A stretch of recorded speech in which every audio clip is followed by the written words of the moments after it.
Automated counting machines pwedeng ma-hack? What? Alright, kinasuhan ako ng Comelec dahil sa isang video kung saan pinag-uusapan ko yung kahinaan ng automated counting machines or ACM at pwede ba silang ma-hack? Ito po si Attorney Harold Respicio at kinasuhan ako ng Comelec at ipapadisbar din daw nila ako at tatanggalin din daw yung lisensya ko bilang CPA mula sa PRC. Wow! Nakakatakot, alright? Yung video na yon na sinasabi nila ay pinatanggal na nila mula sa Facebook. So, hindi nyo ma-access. So, pag-uusapan natin ngayong araw na ito kung ano yung laman ng video na iyon. Alright. Ako bilang abogado, ay isa rin akong IT expert kasi bago ako naging abogado ay isa akong CPA. Nagtrabaho ako sa Deloitte, ang #1 auditing firm sa buong mundo.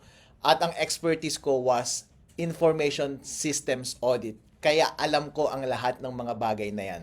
Marunong akong mag-code at marunong akong mag-hack. Ang trabaho ko before was tignan yung mga kahinaan ng mga computer systems at sasabihin ko, "Hoy, pwedeng i-hack ito, baka gusto mong ayusin." Actually, dun sa video na yon, sinabi ko lang na, "Hoy, Comelec, merong kahinaan itong automated counting machines, baka gusto ninyong ayusin." So, Attorney Harold Respicio, ano ba yung sinasabi mong kahinaan doon sa video na yon? Ang sinabi ko was, sabi ko, kapag connected yung ACM sa internet bago mag-print ng election return, pwedeng ma-hack yung makina at madaya ang eleksyon. Wow, Attorney Harold Respicio, please explain. Ano ba ang proseso ng pagboboto gamit ang automated counting machine? So ito po yung proseso. Ayon sa rules na inilabas ng Comelec, yung automated counting machines ay nasa presinto on the day of elections. Yung automated counting machine na yon ay connected sa internet the whole day. At kapag boboto ka, ilalagay mo yung boto mo doon at bibilangin ng makina lahat ng boto. Pero yung pagbilang ng makina, para siyang nag-i-score ng basketball. Habang bumoboto ang mga tao, merong running score. Pero hindi katulad ng basketball, yung score doon sa loob ng voting machine na yon, hindi mo nakikita. Walang nakakakita. At makikita lamang yung final score pagkatapos na ng pagboto matapos ang 7:00 ng gabi on election day. At lalabas yung information na yon sa pamamagitan ng pagprint ng election return. Tapos, yung makina, ipapadala niya yung result sa servers ng Comelec at yun yung official na returns ng election. Ang concern ko was, kapag konektado sa internet yung makina, bago mag-print ng election return at corrupted yung source code ng makina, pwedeng ma-hack ng isang hacker yung makina at dadayain yung lalabas na final score doon sa election returns at madadaya yung resulta ng eleksyon. Yun po ang puntos ko doon sa video na iyon. So, Attorney Harold Respicio, bakit pwede bang mabago yung source code ng isang makina?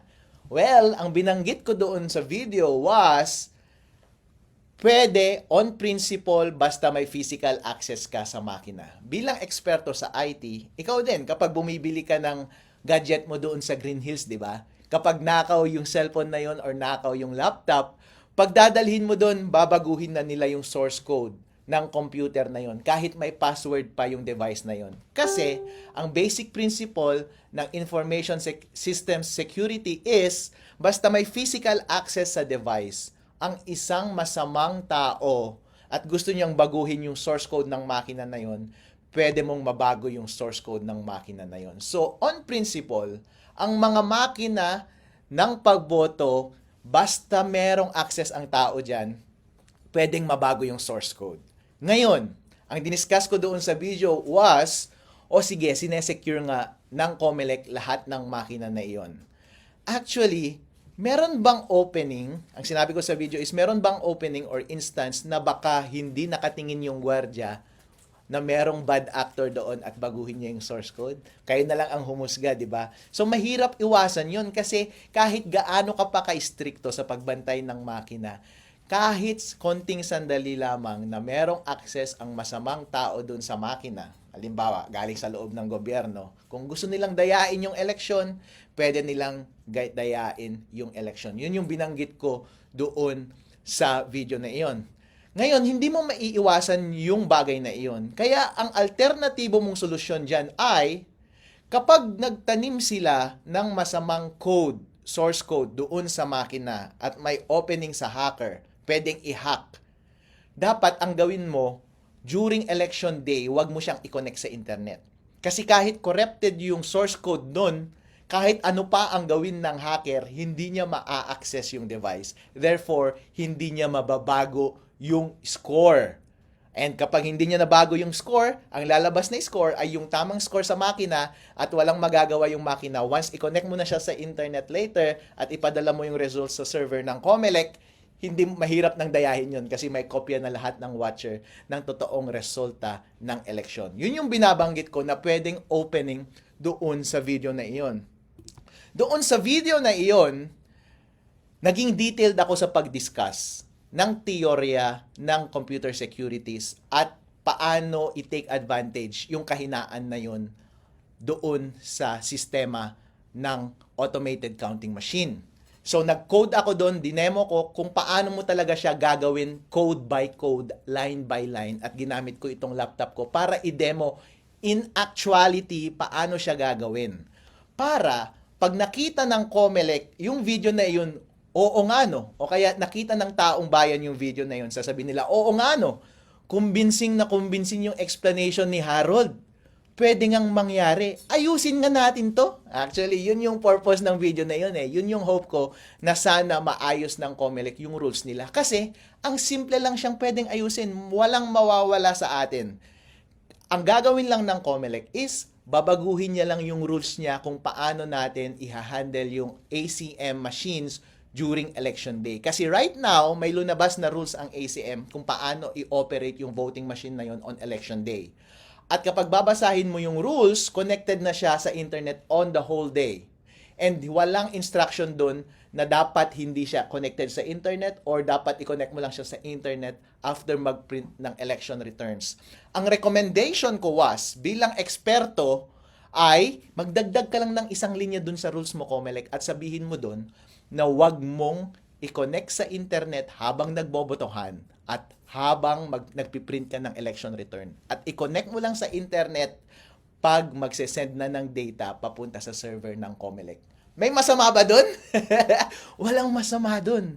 Walang mawawala sa COMELEC, walang mawawala sa botante ng tao kapag yun ang gagawin mo. Yun lamang ay isang expert advice ko para mapabuti yung sistema ng COMELEC. Napakadaling solusyon po, Chairman George Garcia, okay?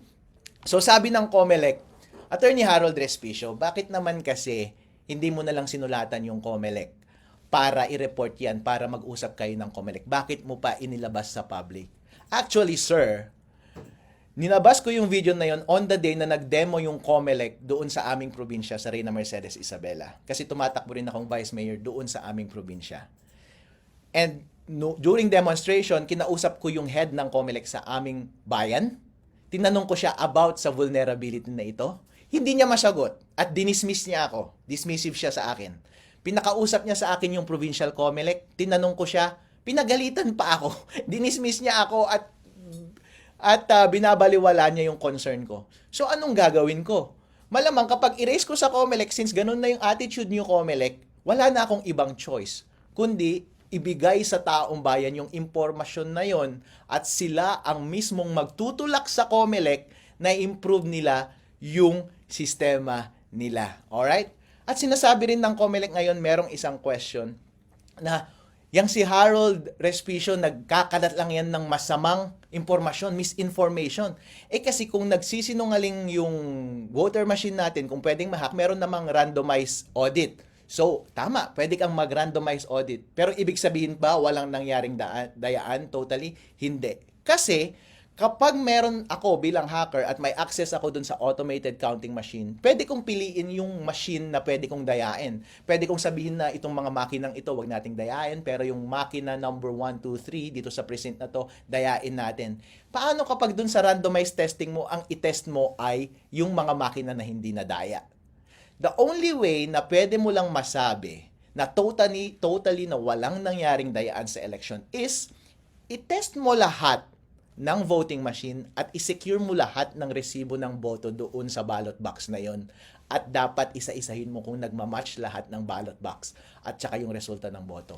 Since hindi ginagawa ng COMELEC, hindi nila pwedeng i-discount yung possibility na pwedeng madaya yung election. Yun yung point ko po doon sa video na iyon. Ang question pa sa akin ng media is, Attorney Harold, bakit ginamit mo ba yung doon sa video mo, ginamit mo ba yung code ng COMELEC, source code ng COMELEC? Hindi! Wala akong kopya ng source code ng COMELEC. Wala akong kopya ng firmware ng voting machines. Wala akong access sa voting machines. Hindi ko alam. Pero lahat kasi ng prinsipyo ng lahat ng information systems, katulad ng mga ACM, ay pare-pareho lamang yan. Ang dinemo ko lang doon ay, kapag ako ay isang eksperto, ganito ang pwedeng mangyari para maayos itong sistema ng COMELEC. So, dinemonstrate ko doon kung saan yung mahina na parte. Kapag ako yung masamang individual na gustong dayain yung makina, ipinakita ko doon kung paano mo talaga i-code. Gamit ang ibang source code, gamit ang ibang equipment, ang ginamit ko lang na equipment is yung laptop ko, hindi yung actual voting machine. Pero, ang prinsipyo ng pandaraya ng mga makina, ng pagmanipulate ng mga makina ay pare-pareho lamang. Yun lang yung dinedemonstrate ko. In as much as pwede kong i-demonstrate sa kahit na kaninong tao yung mga vulnerability ng kahit na anong gadget. Pero hindi ako nagkaroon ng access sa source code ng COMELEC at yung firmware ng automated counting machines. So yun. At yun nga, pina-down na ng COMELEC yung dalawang video yon na nasa Facebook na nakapost. Ngayon ko lang na-realize na yun pala ang dahilan. Kasi sabi ng Facebook, sabi ko, bakit ninyo tinanggal itong mga videos na ito? Sabi ng Facebook sa akin, kasi may nag-report na nagva-violate ka daw ng batas. Sabi ko, freedom of speech yan. Kaya ako nagsasalita tungkol dito is gusto kong inform yung tao. Dahil kapakanan nila ito, demokrasya nila ito para sa integridad ng halalang 2025. At sana marinig ng COMELEC para magbago ng rules yung COMELEC. Actually, tinanong ako ng media kanina, so Harold, ano ang response mo dito sa mga kasong gagawin sa'yo? Kasi ipapadisbar ka pa daw sa Supreme Court at tatanggalin ka pa daw ng lisensya mo bilang Certified Public Accountant dyan sa PRC. So anong response mo? Talagang ganyan ang buhay. Wala tayong magagawa. Kung gusto nila, kunin na rin nila yung aso ko kasi gusto na naman nilang sirain ang buhay ko. Pero ang bottom line is, Chairman George Garcia, pagkakataon mo to na patunayan ang iyong sarili. Legacy mo ito. Hindi ko alam kung ito ang una o huli mo bilang chairman ng COMELEC. Gusto mo bang matandaan bilang chairman ng COMELEC na nagpapatahimik sa mga concerned citizen na gusto lamang ng tapat na eleksyon? Or gusto mo makilala bilang isang professional at mature na commissioner na nakikinig ng feedback, especially mula sa expert, at titignan mo yung sistema mo kung tama ba o mali. At kung tama, babaguhin mo. At kung hindi naman totoo yung sinasabi ni Attorney Harold Respicio, and then let the public judge for themselves. Dahil pinakamahalaga po lahat ang kalayaan ng tao na magsalita. Nangyari na po ito paulit-ulit sa maraming gobyerno sa buong mundo, kung saan merong mga taga-tuligsa sa gobyerno at pinapatahimik nila yung taong iyon. Pagdating sa huli, ang talo ay yung mga abusadong gobyerno na iyon. Pagdating sa huli, ang katotohanan pa rin ang lalabas. Kaya ang advice ko sa COMELEC ay, kung sa tingin ninyo, aatras ako sa informasyon na to, or aatras ako sa kandidasiya ko, bilang Vice Mayor ng Reyna Mercedes ng Isabela, well, hindi ko gagawin yun. Dahil nagtitiwala ako sa ating batas na ang tama at ang karapatan nating mga individual na malaman ang lahat ng transaksyon ng gobyerno ang siyang magwawagi sa huli.